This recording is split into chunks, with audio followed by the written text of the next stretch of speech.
Tanuja Sharma. I am your chemistry teacher and welcome to CDS. Okay आज का हमारा जो टॉपिक होने वाला है that is surface chemistry. 12th class का चैप्टर है और केमिकल काइनेटिक्स के बाद आता है। ठीक है, तो आज हम शुरू करने वाले हैं सरफेस केमिस्ट्री। Surface chemistry. देखिए, जैसा कि हम अपने हर लेक्चर में करते हैं कि पहले हम टॉपिक के बारे में जानते हैं कि इस टॉपिक को हमें किस तरह से पढ़ना है। अगर कोई सीबीएसई का बच्चा है तो वो कैसे पढ़ेगा, अगर कोई पास आउट है तो वो कैसे पढ़ेगा, और अगर कोई 11th 12th अभी अपियरिंग है और वो तैयारी कर रहा है आईआईटी की या फिर नीट की, तो उसको इस चैप्टर को किस तरीके से पढ़ना चाहिए। आपको पता है हम हर लेक्चर में शुरू में पहले वही डिस्कस करते हैं, तो वही डिस्कस कर लेते हैं और उसके बाद हम इस चैप्टर पर आगे बढ़ेंगे। देखिए बेटा, अगर मैं इस चैप्टर की बात करूं, यानी कि ऑफ कोर्स दिस चैप्टर, तो ये 3 पार्ट्स में डिवाइडेड है। ठीक है, ये 3 पार्ट में डिवाइडेड है। इसका जो फर्स्ट पार्ट हमारे पास आता है that is absorption and absorption. ये फर्स्ट पार्ट में आपको ये क्लियर करेगा एब्जॉर्प्शन और एब्जॉर्प्शन के बारे में। ठीक है, तो बेसिकली आप एब्जॉर्प्शन से बोल सकते हो। एब्जॉर्प्शन बहुत छोटा सा है, ठीक है, समझाने के लिए है। अब इसके बाद जो नेक्स्ट पार्ट आता है दैट इज कैटलिस्ट, और इससे जो नेक्स्ट पार्ट आता है दैट इज कोलॉइड्स। ठीक है, तो यानी कि इस चैप्टर को हम डिवाइड कर सकते हैं अपने 3 पार्ट्स में। अब ये जो तीनों पार्ट हैं, ऑफ कोर्स ये सरफेस केमिस्ट्री के ही पार्ट्स हैं, बट एक दूसरे से बहुत ज्यादा लिंक नहीं करते हैं। ठीक है, और हम हर चैप्टर का हर पार्ट का मैं आपको बता दूंगी कि कौन सा पार्ट किस पर्सपेक्टिव से, यानी कि कौन से एग्जाम के लिए सबसे ज्यादा इंपॉर्टेंट है। देखिए, अब अगर मैं सबसे पहले बात करूं ऑफ कोर्स सीबीएसई की, तो जो सीबीएसई वाला बच्चा होगा और आईआईटी या फिर नीट का बच्चा होगा, यानी कि जो अपियरिंग है, जो जिसको सीबीएसई भी देना है, यानी कि सीबीएसई और प्लस आईआईटी नीट दोनों की तैयारी कर रहा है, यानी कि अपियरिंग है। और कुछ बच्चे होते हैं जो सिर्फ सीबीएसई की तैयारी कर रहे होते हैं अपने बोर्ड एग्जाम्स की। तो बेटा, जो सिर्फ बोर्ड एग्जाम की तैयारी कर रहे हैं उनको इस चैप्टर में थ्योरी ज्यादा पढ़नी है। ठीक है, वो फोकस करेंगे थ्योरी पर, और थ्योरी के साथ साथ वो डेफिनेशंस पर, यानी कि जो थ्योरी है उसमें भी जो डेफिनेशंस है उस पर ज्यादा फोकस करेंगे। ठीक है, वो मैं आपको बता दूंगी क्योंकि गिने चुने सवाल है इसमें से जो आपके सीबीएसई पैटर्न में पूछे जाते हैं, सीबीएसई एग्जाम में पूछे जाते हैं। And this chapter is very very important for your CBSE exam, क्योंकि जो बच्चा बेटा ऑर्गेनिक नहीं ढंग से कर पाता, मतलब बहुत सारे बच्चे ऐसे होते हैं बेटा सीबीएसई में जो प्रिपेयर कर रहे होते हैं और उनसे ऑर्गेनिक वाला पार्ट जो है वो नहीं हो रहा होता, तो this is one of the chapter जिसको पढ़कर आप पास हो सकते हो, अच्छे नंबर ला सकते हो। तो ये चैप्टर बहुत ही इंपॉर्टेंट है आपके मार्क्स गेनिंग के लिए, क्योंकि जैसे कि ऑर्गेनिक केमिस्ट्री हर एक चैप्टर लिंक होती है। ठीक है, और अगर आपने एक चैप्टर पीछे का नहीं पढ़ा तो आपसे कन्वर्जन नहीं होगी, मैकेनिज्म नहीं होगी। ठीक है, तो अनलाइक दैट ये चैप्टर किसी और से लिंक नहीं करेगा, किसी और चैप्टर से लिंक नहीं करेगा। और सीबीएसई में मतलब मस्ट चैप्टर लगा लो आप कि पास होने के लिए बहुत ही इंपॉर्टेंट है। आपके सीबीएसई एग्जाम में आराम से 3 to 4 मार्क्स का इससे लग जाएगा। ठीक है, 3 से 4 नंबर का बेटा मैं आपसे कह रही हूँ कि 3 to 4 मार्क्स आपका मिनिमम इस पार्ट से लग जाएगा। ठीक है, और याद ही करना है, जो क्वेश्चंस मैं बताऊंगी वही क्वेश्चंस बेटा आपके एग्जाम में आ जाएंगे। आप मुझसे लिख कर कैसे लोगे, है ना, ऑनलाइन नहीं ले सकते ना लिखकर, ऑफलाइन में तो मैं कह देती कि चलो लिख कर ले लेना, चलो कोई बात नहीं। ठीक है, जो मैं बताऊंगी वो आ जाएंगे। ठीक है, just don't worry about it. और मैं ऑफ कोर्स आपको जब ये चैप्टर पढ़ाऊंगी तो टिक कराती चलूंगी। ओके, अब देखते हैं बेटा, जो बच्चा इन तीनों की तैयारी कर रहा है, यानी सीबीएसई आईआईटी नीट, ठीक है, जो कॉम्पिटिटिव भी देना है जिसको और सीबीएसई भी देना है बेटा, उसको सीबीएसई वाला जो पार्ट होगा थ्योरी वाला, इस पर तो फोकस करना ही है, लेकिन इसके अलावा उसको न्यूमेरिकल पोर्शन पर भी फोकस करना है।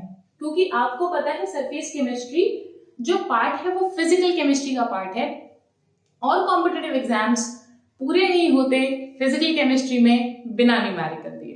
ठीक है, तो ये जो पोर्शन है फिजिकल केमिस्ट्री का, इससे आपके कॉम्पिटिटिव एग्जाम में न्यूमेरिकल आ सकता है और स्पेशली जो आईआईटी एडवांस का पेपर देंगे बेटा, जो आईआईटी एडवांस यानी मेंस क्लियर कर लेंगे, उनके लिए तो ये मस्ट क्वेश्चन है न्यूमेरिकल वाला। सीबीएसई वालों को डरने की जरूरत नहीं है, कोई भी न्यूमेरिकल आपसे इस तरीके का नहीं पूछेगा। जो न्यूमेरिकल पूछे जाएंगे वो बहुत ही सिंपल होंगे, ठीक है, मतलब 1-2 लाइन में आप उसका आंसर कर सकते हो। But I am not talking about 1-2 line वाला क्वेश्चन जो इसमें आने वाला है, ठीक है, मैं उन क्वेश्चंस की बात नहीं कर रही हूँ। इसमें थोड़े अलग टाइप के न्यूमेरिकल्स आते हैं, वो मैं अभी आपको जब चैप्टर पढ़ाऊंगी तो मैं उन न्यूमेरिकल्स को आपको करवा दूंगी, क्योंकि इसमें जो न्यूमेरिकल आएगा बेटा, जो कॉम्पिटिटिव में न्यूमेरिकल आएगा वो सरफेस प्लस मोल मिक्स आएगा, यानी कि जिसको मोल कॉन्सेप्ट नहीं आता वो सरफेस केमिस्ट्री का ये वाले पार्ट का न्यूमेरिकल तो नहीं कर पाएगा, ठीक है। तो इसकी यही खास बात होती है कि वो मोल कॉन्सेप्ट के साथ मिलकर आता है। ओके, बात समझ में आ गई। और अगर कोई पास आउट वाला बच्चा है तो बस थ्योरी से समझ ले और न्यूमेरिकल्स पर फोकस कर ले, ठीक है। उसके लिए तो ये चैप्टर बहुत ही छोटा होना चाहिए, बहुत छोटा सा चैप्टर बेटा, चुन्नू सा चैप्टर है ये, कि इसमें देखो इसमें 3 पार्ट है। कैटालिसिस वाला काफी सारा पोर्शन मैं आपको केमिकल काइनेटिक्स में भी करा चुकी हूँ, ठीक है, वही पोर्शन यहाँ पर दोबारा रिपीट हो जाएगा, बस इसमें आपको एक एब्जॉर्प्शन थ्योरी है वो एक्स्ट्रा पढ़नी है, और एंजाइम कैटालिसिस है वो एक्स्ट्रा पढ़ना है, ठीक है। तो बाकी तो ये पोर्शन बहुत छोटा सा है, ये भी पोर्शन छोटा है, और इस वाले पोर्शन से ज्यादातर आपकी सीबीएसई का जो थोड़ा बहुत न्यूमेरिकल वाला पोर्शन है बहुत छोटा सा है वो, ठीक है, मतलब कोएगुलेशन वैल्यू, फॉर्मुलेशन वैल्यू, बस उससे क्वेश्चन पूछेगा, ठीक है। तो आई होप आपको इतना पार्ट समझ में आया होगा, आपको समझ में आया होगा कि आपको किस नजरिए से इस चैप्टर को पढ़ना है, ठीक है। चलिए अब आगे बढ़ते हैं बेटा अपने चैप्टर की तरफ। ओके, चैप्टर इज वेरी छोटा एंड इंटरेस्टिंग, बहुत छोटा सा और इंटरेस्टिंग सा चैप्टर है बेटा। और आज हम इसका शुरू करने वाले हैं फर्स्ट पोर्शन, ठीक है। First portion will take your 4 to 5 lectures, ठीक है, ज्यादा नहीं लगेंगे, 4 to 5 लेक्चर्स लगेंगे, और लेक्चर लेंथ भी छोटी होगी। सो खुश हो जाओ। अब बेटा जब एग्जाम में 3 to 4 मार्क्स का आ रहा है, या एग्जाम में उतने मार्क्स का आ रहा है, तो बहुत ज्यादा टाइम वेस्ट करना इस पर वैसे भी सूटेबल नहीं है कि आप बहुत ज्यादा टाइम वेस्ट करो, ठीक है, एक चैप्टर के ऊपर जिसमें अल्टीमेटली आपको थोड़ा बहुत याद ही करना पड़ेगा, बट समझ कर, ठीक है। तो बेटा हम आते हैं अपने सबसे पहले पार्ट पर, जो कि सबसे पहले इसका नाम समझते हैं। कुछ बच्चे तो कमेंट करके नीचे लिख देंगे लेक्चर स्टार्ट एट, ठीक है, 5 मिनट बाद स्टार्ट हो रहा है। 5 मिनट तो मैंने बेकार की बात करी है ना, हमने, है ना, तुम्हारे मतलब की बात तो करी नहीं है, तो नीचे लिख देना कि हाँ लेक्चर इतने टाइम पर स्टार्ट हो रहा है। ओके, चल अब आते हैं बेटा surface chemistry. Surface chemistry is, नाम से ही पता चल रहा है आपको, जैसे केमिकल काइनेटिक्स मैंने पढ़ाया था, तो it was about what, chemical reaction in motion. बिल्कुल इसी तरह से जो सरफेस केमिस्ट्री है वो एक केमिस्ट्री है विच डील्स विद सरफेस। वो केमिस्ट्री जो सरफेस के साथ डील करती हो उसी को हम क्या कहते हैं, सरफेस केमिस्ट्री कहते हैं। अब सरफेस के साथ कैसे डील करेगी भाई, सोचो सोचो सोचो। देखो बेटा, सपोज आपके पास मैटर के 3 स्टेट होते हैं, एक होता है solid, one is liquid and other one is gas, ठीक है। अब ये सोचो आप कि सरफेस सॉलिड का होगा, है ना, लिक्विड का भी कुछ सरफेस होगा, लेकिन गैस का सरफेस क्या होगा ही नहीं, है ना। गैस का कुछ सरफेस थोड़ी होगा, होता है, हाँ होता है, पर तुम्हें नजर आता है क्या, नहीं आता ना नजर, ठीक है, गंदा सा मुंह बनाया था मैंने अभी, देखो तो सॉलिड, देखो सॉलिड आपको क्या करना है बेटा, ये सॉलिड जो सरफेस है, इस सॉलिड सरफेस पर आप लिक्विड को और गैस को एब्जॉर्ब करा सकते हो, ठीक है, लिक्विड को भी एब्जॉर्ब करा सकते हो और गैस को भी एब्जॉर्ब करा सकते हो। देखो देखो ये हो गया मेरा सॉलिड। अब सपोज मैं इस पर लिक्विड डालूं, ठीक है, तो लिक्विड क्या होगा बेटा, इसका जो आउटर पोर्शन होगा इस पर एक्यूमुलेट हो जाएगा, है ना, और अगर वो उसके अंदर जा सकता होगा तो उसके अंदर चला जाएगा, और नहीं जा सकता होगा तो उसी सरफेस पर पड़ा रहेगा। जैसे कि सपोज मैं एक आपको एग्जांपल दूं, तो सॉरी मैं थोड़ा अगर अपना बोर्ड गंदा कर दूं तो, वैसे मैं क्यों सॉरी बोल रही हूँ तुमसे, मेरा बोर्ड, मैं कुछ भी करूं, है ना। देखो बेटा, सपोज मैंने पानी लिया और पानी मैंने ऐसे मान दिया, तुमको दिख भी रहा है वाटर, दिखा क्या? नहीं दिखा। लोगों को कैसे नहीं दिखेगा? दिखा, है ना, दिखा ना। अब ये क्या हुआ कि जो जो वाटर था ये सॉलिड है, तो ये बोर्ड सॉलिड है ना। और जो वाटर है, जैसे ही मैंने इसके ऊपर वाटर मारा, यानी पानी फेंक के मारा, तो हुआ क्या कि जो वाटर की ड्रॉपलेट्स थी वो नीचे आने लगी, है ना। ऐसा तो नहीं है ना इसके अंदर चली गई, है ना, नहीं ना इसके अंदर। ओके, तो यानी कि ऐसा भी हो सकता है कि सॉलिड के ऊपर मैं लिक्विड दे मारूं तो वो एब्जॉर्ब ना हो, यानी वो उसके अंदर ना जाए, यानी कि वो सिर्फ उसके सरफेस पर रह जाए, है ना। अब ये देखो धीरे धीरे धीरे धीरे क्या जा रहा है बेटा, नीचे जा रहा है, नीचे जा रहा है, नीचे जा रहा है ना। अब देखो सपोज अब मैं अपने मार्कर की बलि देने वाली हूँ तुम्हें समझाने के लिए कुछ चीजें। देखो suppose I have this ink and I have this, ये मार्कर का अंदर का है, ठीक है, रीफिल जिसमें करते हैं। तो बेटा देखो इसके अंदर स्पंज लगा हुआ है, निकल नहीं रहा मुझसे, इसके अंदर स्पंज है, ठीक है।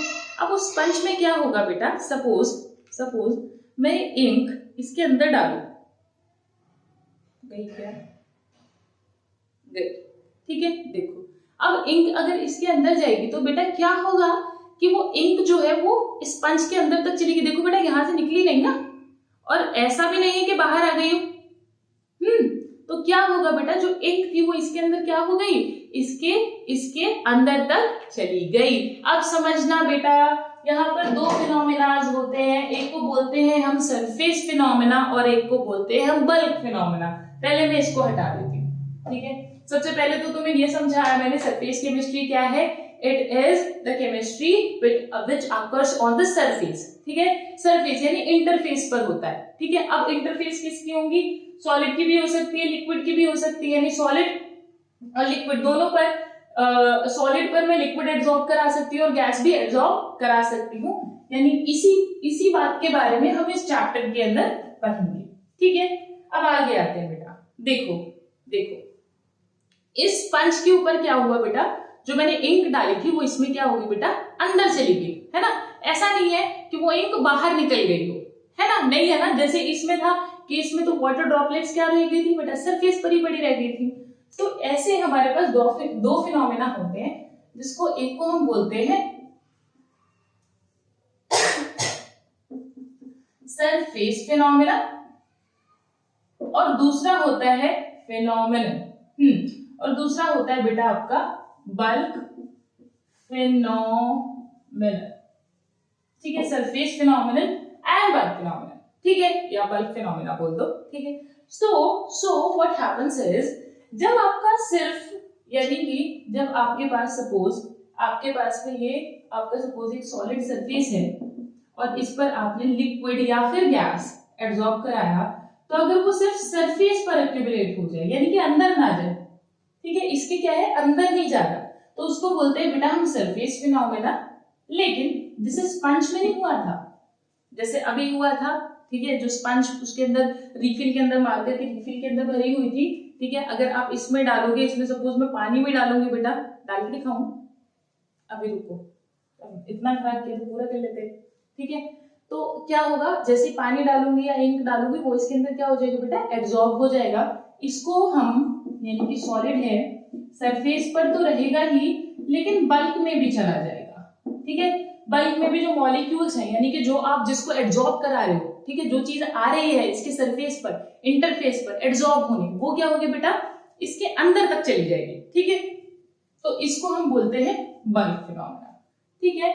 अच्छा आप समझिए बेटा, समझो इस बात को कि ये जो हमारा सरफेस फिनोमेना है इसको हम बोलते हैं एब्जॉर्प्शन, और ये जो हमारा बल्क फिनोमेना है ये होता है बेटा हमारा एब्जॉर्प्शन, ठीक है। ये क्या है, एब्जॉर्प्शन, और ये क्या है बेटा आपका एब्जॉर्प्शन।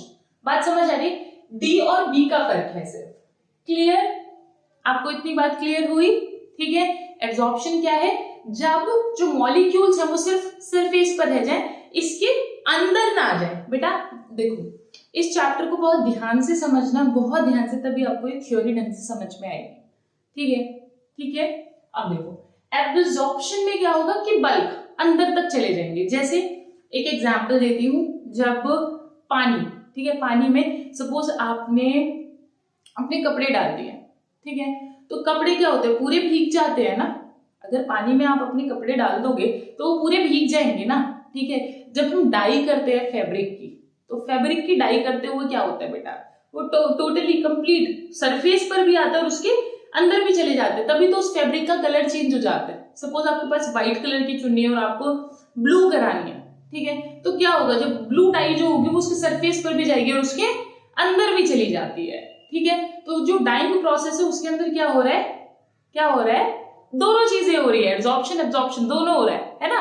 अच्छा, अब आगे आते हैं बेटा, देखिएगा देखिएगा देखिएगा देखिएगा, देखो ध्यान से देखो। एक मैंने बताया ये हो गया सरफेस फिनोमेना, यानी कि जो मॉलिक्यूल्स हैं वो मेरे किस पर रहे बेटा, सरफेस पर रहे। अरे वाटर डालना तो भूल ही गए उसमें, चलो कोई बात नहीं, समझ तो आई गया ना, समझ आने से मतलब होना चाहिए, ठीक है। तो ये तो हो गया हमारा सरफेस फिनोमेना कि सपोज ये इस पर मुझे अपने मॉलिक्यूल्स को एब्जॉर्ब कराना है। मान लो ये मॉलिक्यूल्स, ये जो प्लस मॉलिक्यूल है कि इसके ऊपर अक्यूमुलेट हो रहे हैं और सिर्फ इसके सरफेस पर अक्यूमुलेट हो रहे हैं, और अगर इसके सिर्फ सरफेस पर अक्यूमुलेट हो रहे हैं तो क्या हो रहा होगा बेटा, क्या हो रहा होगा, एब्जॉर्प्शन हो रहा होगा ना। अब इधर आते हैं बेटा, एब्जॉर्प्शन में क्या होगा, एब्जॉर्प्शन में इकट्ठे हो जाएंगे कहां बेटा, मॉलिक्यूल्स अंदर। बात समझ आई, अंदर। अब अगर मैं इन दोनों को मिला दूं, अगर मैं इन दोनों को मिला दूं तो जो मेरा प्रोसेस होगा बेटा वो एडजॉर्प्शन और एब्जॉर्प्शन दोनों होगा, यानी कि बाहर भी है, आउटर सरफेस पर भी है मॉलिक्यूल्स, और इनर सरफेस पर भी है, ठीक है। तो ये जो मेरा क्वेश्चन हो गया, ये जो मेरी चीज हुई, इसको मैं बोलूंगी जॉर्प्शन, जॉर्प्शन, ठीक है, ठीक है, बात समझ आ रही है। ये हो गया adsorption, adsorption, this is my absorption, पानी भरा हुआ है यहाँ पर, ठीक है, और दैट इज माय जॉर्प्शन, ठीक है। यानी कि एडजॉर्प्शन और एब्जॉर्प्शन अगर दोनों साथ में हो तो उसको क्या बोलते हैं बेटा, हम जॉर्प्शन बोलते हैं, ठीक है। चलो अब आपको कुछ एग्जांपल्स दे देते हैं। सबसे पहले आते हैं एडजॉर्प्शन के एग्जांपल पर। अगर एब्जॉर्प्शन के एग्जांपल की बात करूं, सॉरी एडजॉर्प्शन के एग्जांपल की बात करूं, तो एडजॉर्प्शन में बहुत ही फेमस एग्जांपल है H2 गैस ऑन निकल सरफेस। यानी कि आपका निकल का सरफेस हो और निकल के सरफेस पर आप हाइड्रोजन गैस को क्या करा दो बेटा, सॉरी, एब्जॉर्ब करा दो, ठीक है। तो आप जब उसको यानी कि निकल के सरफेस पर हाइड्रोजन गैस को एब्जॉर्ब कराओगे तो वो बेटा सिर्फ सरफेस पर जाती है। याद करो इसको कहाँ यूज करते थे, कहाँ यूज करते थे, 11th क्लास ऑर्गेनिक केमिस्ट्री और हाइड्रोजनेशन रिएक्शन में। जब आपको हाइड्रोजनेट करना होता था, यानी कि कहीं पर हाइड्रोजन ऐड करानी होती थी एडिशन रिएक्शंस में, तो आप इसी को यूज करते थे। H2Ni लिखते थे ना, तो ऐसे नहीं लिखते थे, H2Ni। इसका मतलब क्या होता था, इसका मतलब होता था कि आपने H2 गैस एब्जॉर्ब कराई है निकल पर, यानी कि गैस एब्जॉर्ब हो रही है किस पर बेटा, सॉलिड पर। क्या आप मेरी बात इतनी समझ रहे हैं, गैस एब्जॉर्ब हो रही है किस पर, एब्जॉर्ब हो रही है बेटा, सॉलिड पर एब्जॉर्ब हो रही है, ठीक है। अब आते हैं बेटा, ये तो हो गया मेरा एडजॉर्प्शन। एब्जॉर्प्शन क्या हो गया, जैसे कि क्या एग्जांपल दूं, तो मैं डेली लाइफ एग्जांपल देती हूँ। जैसे सपोज आपने दूध में बिस्किट डाला, ठीक है, या चाय में बिस्किट डाले, एनीथिंग, पानी में बिस्किट डाल लो, ठीक है, तो क्या होता है, वो बिस्किट गल जाता है ना, तो बिस्किट के अंदर तक जो जिस भी लिक्विड में आपने वो उसको डाला है, सपोज चाय, दूध, एनीथिंग, ठीक है, कॉफी, तो वो क्या होता है, वो जो मैं क्या लूंगी, मैं कॉफी लूंगी, ठीक है, ब्लैक कॉफी है मान लो और बिस्किट है, बिस्किट कौन से, कोई से भी ले लो, ठीक है। तो जब आप उसको एब्जॉर्ब कराओगे बेटा, तो जो बिस्किट होगा जो कॉफी होगी वो क्या होगी बेटा, पूरी की पूरी क्या हो जाएगी बेटा, अंदर एब्जॉर्ब हो जाएगी, एब्जॉर्ब, है ना, अंदर तक चली जाएगी। और कई बार तो होता है ना बिस्किट ही टूट के गिर जाता है ना, this happens a lot with me. बात समझ आ रही है? ओके, तो ये टी बिस्किट का एग्जाम्पल हो गया या कॉफी बिस्किट का एग्जाम्पल हो गया। और एग्जाम्पल दे सकते हैं तुमको, जैसे हलवाई की दुकान पे क्या लोगे, गुलाब जामुन ले लो, ठीक है, रसगुल्ला हाँ रसगुल्ला ले लो, ठीक है। तो क्या होता है बेटा, उसको चाशनी में डुबोते हैं ना, रसगुल्ला तो सिंपल होता है ना, उसको तल के, ठीक है, इतना ज्यादा पता नहीं है मुझे, हाँ, लेकिन उसको चाशनी में जरूर डुबोते हैं, ठीक है। तो वो चाशनी उसके अंदर तक चली जाती है, ओके, चाशनी उसके अंदर तक चली जाती है। अब उस चाशनी के अंदर जाने से क्या हुआ बेटा, वो क्या हो गया बेटा, उसके अंदर तक बल्क तक चला गया। अगर बल्क तक जाएगा तो वो क्या है, एब्जॉर्प्शन है। Clear that.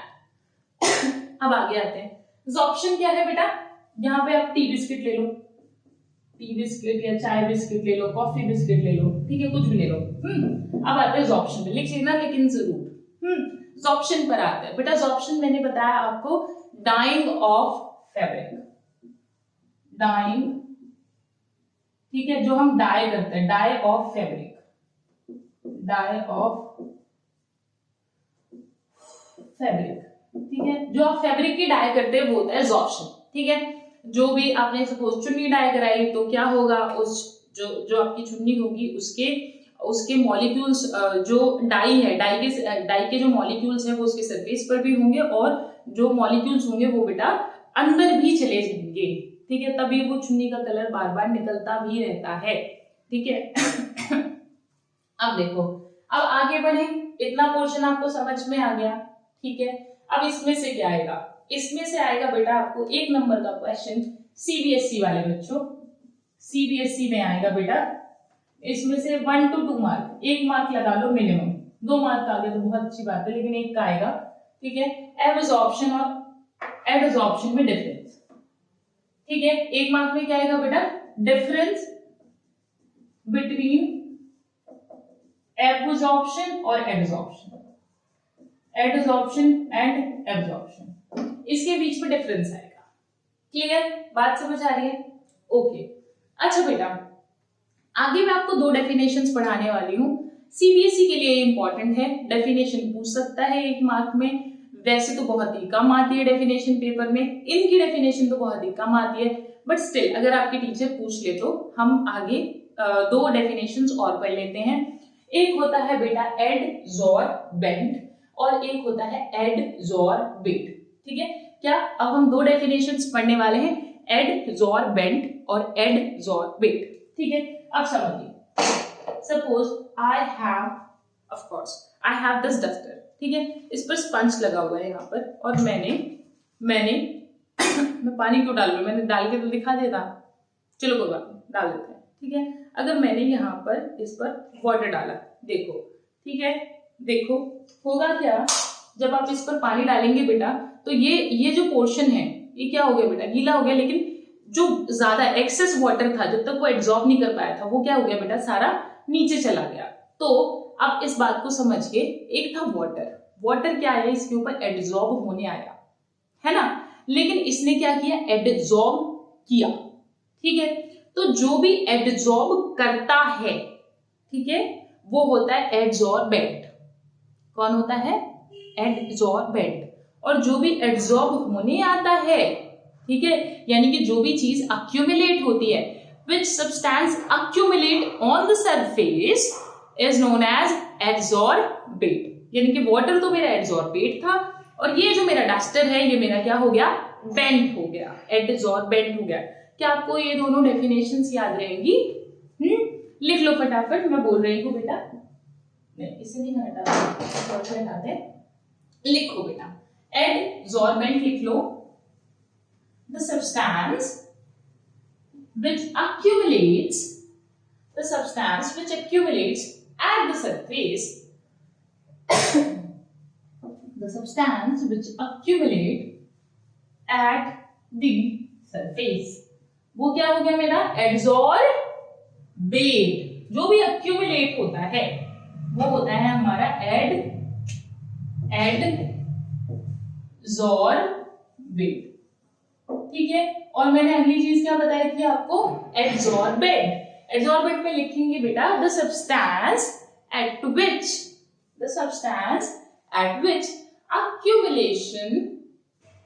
accumulation of adsorbate, the substance at which the accumulation of adsorbate take place। ठीक है, बस एक एक नंबर में पूछी जाएगी, इतना बहुत है। फॉर सीबीएसई कॉम्पिटिटिव में आपसे ये कोई नहीं पूछने वाला है, बस आपको पता होना चाहिए कौन होता है एडसॉर्बेंट, कौन होता है एडसॉर्बेट, ठीक है। सॉरी,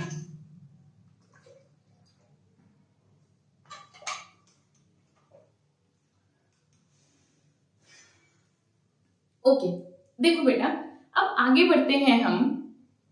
इतना पोर्शन तो हमने कर लिया, अब आते हैं इसके थर्मोडायनेमिक एस्पेक्ट पर, ठीक है। अच्छा, एक और चीज पढ़ना है, एड्सॉर्प्शन। देखो हमने अभी तक क्या पढ़ा, एड्सॉर्प्शन पढ़ लिया, एब्जॉर्प्शन पढ़ लिया, दोनों के बीच में डिफरेंस पढ़ लिया। एक हमारा सरफेस फिनोमेना है, एक हमारा बल्क फिनोमेना है। सरफेस फिनोमेना कौन सा है, एड्सॉर्प्शन, सरफेस पर उसी पर रहेंगे। एब्जॉर्प्शन क्या है, हमारा बल्क फिनोमेना है, ठीक है। अंदर तक जाते हैं, ओके। उसके बाद मैंने आपको पढ़ाया, अगर ये दोनों चीजें साइमल्टेनियसली हों, यानी दोनों चीजें साथ साथ हों, सरफेस पर भी जाए और अंदर भी जाए, बल्क में भी जाए, उसको हम क्या बोलते हैं, जॉर्प्शन, ठीक है। उसको क्या बोलेंगे बेटा, हम जॉर्प्शन बोलेंगे, ठीक है। फिर हमने पढ़ा एडसॉर्बेट और एडसॉर्बेंट, ठीक है। बेंट जिस पर एडसॉर्ब होगा, एडसॉर्बेट कौन हो गया, जो भी जाके उस पर एक्यूमुलेट होता है एडसॉर्बेंट पर। ओके, अब एक हमारी एक चीज रह गई है जिसको हम बोलते हैं डीसॉर्प्शन, ठीक है। डीसॉर्प्शन क्या होगा बेटा, ऑफ कोर्स जल्दी सोचो, एडसॉर्प्शन का उल्टा। देखो, मान लो सपोज एडसॉर्बेट है और एडसॉर्बेंट है, ठीक है। और ये दोनों जब, ऑफ कोर्स ये दोनों जब कंबाइन होंगे तो जो एडसॉर्बेट होगा वो किसके ऊपर होगा बेटा, एडसॉर्बेंट के ऊपर होगा, ठीक है। और बेटा यहां से कुछ हीट भी रिलीज होगी, यानी कि डेल्टा एच। अभी बताएंगे ये डेल्टा एच कहां से आया, ठीक है। अब आगे देखिए, तो बेटा ये जो पोर्शन, ये जो सीधी रिएक्शन जा रही है, इसको हम बोलेंगे एडसॉर्प्शन, ठीक है। लेकिन इसका जस्ट रिवर्स, ठीक है, इसका जस्ट रिवर्स जो होगा, बिल्कुल उल्टा अगर मैं कर दूं तो वो जो है वो मेरा क्या होगा बेटा, आपका डीसॉर्प्शन, वो होगा मेरा डीसॉर्प्शन। यानी कि एडसॉर्प्शन का जस्ट ऑपोजिट क्या होगा बेटा, आपका डीसॉर्प्शन होगा। Good, are we good, good. अब आगे चलते हैं बेटा, अब हम पढ़ते हैं इसका thermodynamic aspect. Thermodynamic aspect. Actually मेरी तबीयत ठीक नहीं है, इसलिए शायद बार बार खांसी भी आ रही है मुझे, सॉरी फॉर दैट। देखिए बेटा, थर्मोडायनेमिक एस्पेक्ट, थर्मोडायनेमिक एस्पेक्ट क्या है कि देखिए ये है आपका सॉलिड, इस पर मैंने आपको थर्मोडायनेमिक एस्पेक्ट, सिंपली सोचो ना यार, थर्मो के बारे में बात करेंगे, उस एस्पेक्ट से बात करेंगे कि हीट रिलीज होगी, हीट निकलेगी, स्पॉन्टेनियस होगा, नॉन स्पॉन्टेनियस होगा। ऑफ कोर्स जो आप थर्मो 11th क्लास में पढ़ के आए हो ना, उसको बस यहाँ पर यूटिलाइज करने वाले हैं और कुछ नहीं है, ठीक है। अच्छा बेटा आप आ जाओ, यहाँ पर आ जाओ। जो मेरा सॉलिड सब्सटेंस था उस पर सपोज मैंने आके H2 को एब्जॉर्ब करा दिया, ठीक है। मेरे यहाँ पर कुछ आ गया जो सरफेस पर मेरा ये अक्यूमुलेट हो रहा है, यानी कि अंदर नहीं जा रहा, सरफेस पर अक्यूमुलेट हो रहा है। बात समझ आ रही है, ठीक है, सरफेस पर अक्यूमुलेट हो रहा है। अब एक बात बताओ, थर्मोडायनेमिक एस्पेक्ट में हम बात करते हैं सबसे पहले की एंट्रोपी की, ठीक है। फिर बात करते हैं हम एंथैल्पी की, फिर हम बात करते हैं बेटा गिब्स फ्री एनर्जी की। भाई हम इन्हीं की तो बात करते हैं, घूम फिर कर, एंट्रोपी है, एंथैल्पी है, गिब्स फ्री एनर्जी है, इन्हीं की बात करते हैं ना बेटा जी, है ना, ठीक है। अब जब हम इन्हीं की बात करते हैं तो चलो और इनकी बात कर लेते हैं। देखिए देखिए बेटा, अब अगर मैं ये जो मैंने आपको एग्जाम्पल दिया, अगर मैं यहीं पर बात करने लगूं, यहीं पर बेटा मैं बात करने लगूं किसकी बात करने लगूं, मैं इनकी बात करने लगूं कि मुझे ये बताओ कि यहाँ पर मेरा हाइड्रोजन के गैस के मॉलिक्यूल्स, ठीक है, फ्री मॉलिक्यूल्स, बिल्कुल फ्री, खुले हुए आजाद पंछी, ठीक है। अब मैं उनको लेकर आई सॉलिड के पास में, ठीक है। जब मैं उनको सॉलिड के पास में लेकर आई, सपोज ये मेरा निकल का टुकड़ा है, ठीक है, ये मेरा निकल, और मैं हाइड्रोजन गैस को उधर से ला रही हूँ इस पर एडसॉर्ब कराने के लिए, ताकि मैं ऑफ कोर्स ऑर्गेनिक में जाके अपनी रिएक्शन को पूरी कर पाऊं, है ना। तो जब मैं उसको, यानी कि जो मेरी गैस थी, जो मेरी आजाद थी, बिल्कुल खुली हुई थी, अब जब मैं उसको लेकर आऊंगी, पहले तो मुझे गैस पे बड़ा प्रेशर लगाना पड़ेगा भाई, इकट्ठा जो करना पड़ेगा उसको, है ना। बात समझ रहे हो मेरी बात? गैस को लाना पड़ेगा ना वहां तक। हाँ, अब चलो मैं गैस को किसी तरह यहाँ पर ले भी आ, ठीक है, और मैंने देखो बेटा मेरी बात सुनना, कैसे एब्जॉर्ब करेंगे। यहां पर है मेरा ये, यहां पर ऐसे समझो कि ये एक बड़ा बॉक्स है, ठीक है, और यहाँ पर ये मेरे हाइड्रोजन के मॉलिक्यूल्स घूम रहे हैं, ये सारे हाइड्रोजन के H2 के मॉलिक्यूल्स हैं, H2 घूम रहे हैं सारे में, ठीक है। अच्छा मुझे एक बात बताओ, एक तो ये H2 बाहर घूम रही है, बाहर घूम रही है तो खुली है तो आजाद है तो कोई भी फोर्स नहीं लग रहा, है ना। तो एंट्रोपी क्या होगी बेटा? खुली हुई है, फ्री है ना। भाई एंट्रोपी क्या होती है? It is measure of randomness, ये बताती है कोई चीज रैंडमनेस, ये बताती है कि कोई चीज कितनी खुली हुई है, आजाद है ना, भाई रैंडमनेस के बारे में बताएगी ना, और उसका मेजर बताएगी कौन? एंट्रोपी। एंट्रोपी का साइन क्या होता है बेटा? चेंज होता है डेल्टा एस, और एस एंट्रोपी का साइन होता है, एंथैल्पी का होता है डेल्टा एच, और ऑफ कोर्स चेंज हो गया डेल्टा, और एंथैल्पी हो गई क्या? एच। गिब्स का हमने ले लिया जी। ये बताती है मेजर ऑफ रैंडमनेस। अब मुझे एक सिंपल सी बात बताओ, इतना सब ये जो मैंने बॉक्स बनाया है, ये सिर्फ तुमसे ये पूछने के लिए बनाया है कि चलो मुझे ये बता दो कि एंट्रोपी यहाँ गैस की फ्री स्टेट में ज्यादा होगी या इस सरफेस पर ज्यादा होगी। बस मुझे आपसे इतनी बात पूछनी है भाई। जैसे ही अभी तो खुली हुई थी, जैसे ही सरफेस पर आएगी, तो सोचो जैसे ही सरफेस पर आएगी बेटा, तो सरफेस पर आते ही फोर्स ऑफ अट्रैक्शन बढ़ जाएगा। भाई फोर्स ऑफ अट्रैक्शन बढ़ेगा तो एंट्रोपी, सोचो एंट्रोपी तो कम हो गई ना, रैंडमनेस तो कम हो गई ना। पहले तो फ्री घूम रही थी, लेकिन अब तो फ्री नहीं घूम पाएगी, अब तो किस पर आ गई है बेटा? सरफेस पर आती जा रही है, तो रैंडमनेस क्या होती जा रही है? कम होती जा रही है। यानी कि जब भी एब्जॉर्प्शन होगा, रैंडमनेस विल डिक्रीज। मेरी बात इतनी समझ आ रही है? रैंडमनेस क्या होगी बेटा? हमेशा क्या होगी? डिक्रीज होगी। और अगर रैंडमनेस हमेशा डिक्रीज होगी तो डेल्टा एस क्या होगा? नेगेटिव। तो डेल्टा एस में लिख दूंगी कि जब भी आपका एडसॉर्प्शन होता है तो मेरा जो एंट्रोपी है वो कम होती है, डिक्रीज होती है, मेजर ऑफ रैंडमनेस कम होता है, क्योंकि जब गैस खुली होगी तो ज्यादा रैंडम होगी, एंट्रोपी ज्यादा होगी। जब बेचारी पिंजरे में आ जाएगी, पिंजरे में मैं आ गई, ठीक है, तो पिंजरे में आ जाएगी जब ये निकल के साथ में, ठीक है, तो क्या हो जाएगी बेटा? उसकी रैंडमनेस कम हो जाएगी। मेरी क्या आपको इतनी बात समझ आई? डेल्टा एस क्या हो गया? नेगेटिव हो गया। अब बात करते हैं आगे, बेटा आगे।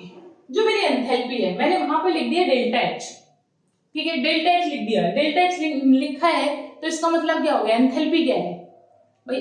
चेंज है भाई, वहां डेल्टा एच आ रहा है तो इसका मतलब क्या हो गया? कुछ एनर्जी क्या हो रही है? रिलीज हो रही है। तो अगर कोई एनर्जी रिलीज हो रही है तो डेल्टा एच क्या हो जाएगी? नेगेटिव हो जाएगी।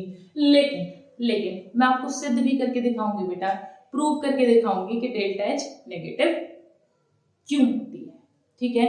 That why adsorption is a exothermic process. देखो बेटा, अगेन मैंने आपको बताया, सीबीएसई का मैं बताती चलूंगी क्या क्या इंपॉर्टेंट है। सीबीएसई में ये स्टेटमेंट आती है, ठीक है, adsorption is a exothermic process, apostrophe explain, ठीक है, या वाई करके पूछ लेंगे। तो ये थर्मोडायनेमिक एस्पेक्ट ही आपको उसमें आंसर में लिखना है, ठीक है, यही सारी चीजें आप एक्सप्लेन करेंगे कि उसमें एंट्रोपी क्या होती है, कम हो जाती है। अभी और आगे आगे जो समझाऊंगी वही उसके आंसर में लिखना है। तो क्वेश्चन आपको याद है ना जो बताया, adsorption is always a exothermic process, why करके पूछ लो या एक्सप्लेन करके पूछ लो, ठीक है। ओके, अब आगे आते हैं एंथैल्पी, गिव्स फ्री एनर्जी की बात करते हैं। तो देखो बेटा, आपको पता है, आपको ये बात पता है कि जो मेरी गिव्स फ्री एनर्जी होगी डेल्टा जी, अगर वो नेगेटिव है, अगर वो नेगेटिव है, यानी कि गिव्स फ्री एनर्जी जब भी हमारी नेगेटिव होती है तो रिएक्शन जल्दी बताओ कैसी होती है? सोचो सोचो सोचो सोचो सोचो, स्पॉन्टेनियस, ठीक है। क्या होती है? एसपी। पूरा नहीं लिख रही मैं, या लिखूं? लिख लो खुद कॉपी में, स्पॉन्टेनियस, ठीक है। और डेल्टा जी अगर पॉजिटिव हो जाए तो वो क्या होती है? Non spontaneous. पूरा लिखूं? लिख लो कॉपी में, ठीक है। Non spontaneous. क्या मेरी इतनी बात समझ आई? हाँ हाँ ऑफ कोर्स, 11th क्लास का है भाई, उसमें समझाने का ही क्या है।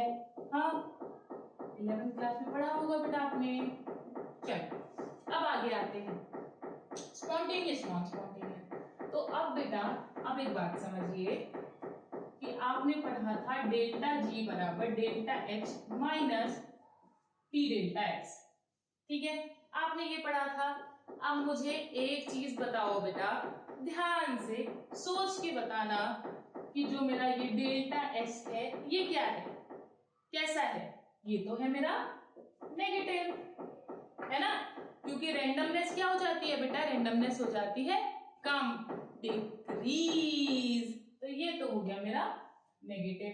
अब देखो डेल्टा एच, अभी अभी अभी नहीं बोल रही मैं कुछ भी तुमसे, ठीक है, कि हमेशा नेगेटिव रखो या कुछ।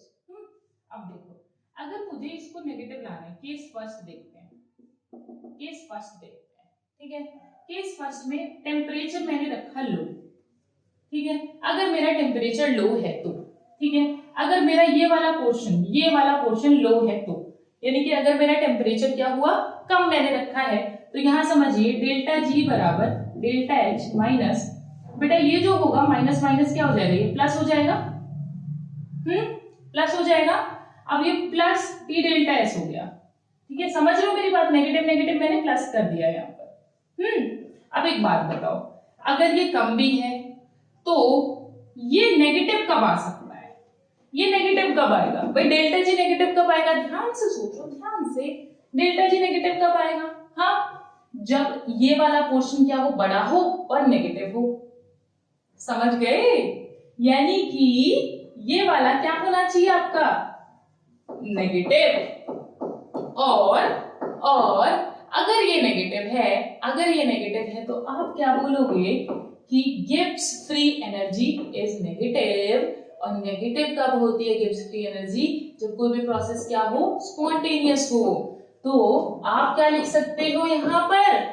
For the spontaneous, for spontaneous adsorption, adsorption delta H कैसी होनी चाहिए बेटा? आपकी नेगेटिव होनी चाहिए। और इसी से आपका स्टेटमेंट भी सिद्ध होता है that adsorption is a exothermic process, यानी जो एडसॉर्प्शन खुद ब खुद हो रहा है, हम नहीं करवा रहे, हम कोई एक्स्ट्रा फोर्स उसको नहीं दे रहे हैं, तो वहां से हीट जो है वो रिलीज होनी चाहिए, हमें कोई एक्स्ट्रा हीट नहीं देनी पड़ेगी। अब आगे बात कर लेते हैं केस 2। केस 2 की बात करते हैं बेटा। केस 2 क्या है? टेम्परेचर क्या हो बेटा मेरा? हाई हो। अब सोचो, अगर मेरा टेम्परेचर हाई हो और ये भी मेरा नेगेटिव पोर्शन है और ये मेरा पॉजिटिव हो गया और ये हाई हो गया, तो ये वैल्यू क्या हो जाए बेटा? बड़ी हो जाए। अगर मेरी ये वैल्यू बड़ी हो जाएगी तो साइन कैसा आएगा? पॉजिटिव आ जाएगा। यानी कि अगर मेरा टेम्परेचर बड़ा होगा तो मेरा साइन क्या आ जाएगा? वहां का पॉजिटिव आ जाएगा और डेल्टा जी कैसा हो जाएगा? पॉजिटिव। यानी कि सोचो, ये क्या हो गया? नॉन स्पॉन्टेनियस, ठीक है, नॉन स्पॉन्टेनियस, ठीक है, नॉन स्पॉन्टेनियस हो गया। यानी कि जब भी आपका टेम्परेचर बढ़ जाएगा तो जो एड्सॉर्प्शन है वो क्या हो जाएगा बेटा? नॉन स्पॉन्टेनियस हो जाएगा। और लो टेम्परेचर पर जो एड्सॉर्प्शन है वो क्या होता है बेटा? आपका स्पॉन्टेनियस होता है, एक्सोथर्मिक होता है और एंट्रोपी डिक्रीज होती है। आई होप आपको ये पोर्शन समझ आया होगा। ये वाले पोर्शन से क्वेश्चन क्या आने वाला है, वो स्टेटमेंट का 2 मार्क का क्वेश्चन होता है बेटा आपको, ये बहुत ही इंपॉर्टेंट है सीबीएसई वाले बच्चों के लिए, ठीक है, मार्क कर लेंगे इस बात को, ठीक है, डन। आगे बढ़ जाए, ये था हमारा इसका थर्मोडायनेमिक एस्पेक्ट। ओके, देखो बेटा आज की क्लास में हमने क्या क्या सीख लिया, एड्सॉर्प्शन, एब्जॉर्प्शन इनका बेसिक क्या होता है, प्लस फिर हमने कुछ टर्मिनोलॉजी सीख ली, एब्जॉर्बेट, एब्जॉर्बेंट, डिसॉर्प्शन, जॉर्प्शन, और उसके बाद हमने क्या सीखा, थर्मोडायनेमिक एस्पेक्ट। इसके अंदर मैंने आपको जो इंपॉर्टेंट क्वेश्चन बताए हैं, वो पहला इंपॉर्टेंट क्वेश्चन था एड्सॉर्प्शन एब्जॉर्प्शन में डिफरेंस, एंड देन दिस, ठीक है। तो इतना पोर्शन आपको ठीक से कंप्लीट करना है, और अब मैं मिलूंगी आपसे नेक्स्ट लेक्चर में, जिसमें हम क्या कवर करेंगे,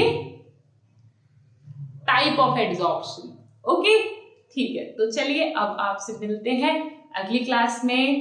पढ़ते रहिए, आगे बढ़ते रहिए, बाय बाय।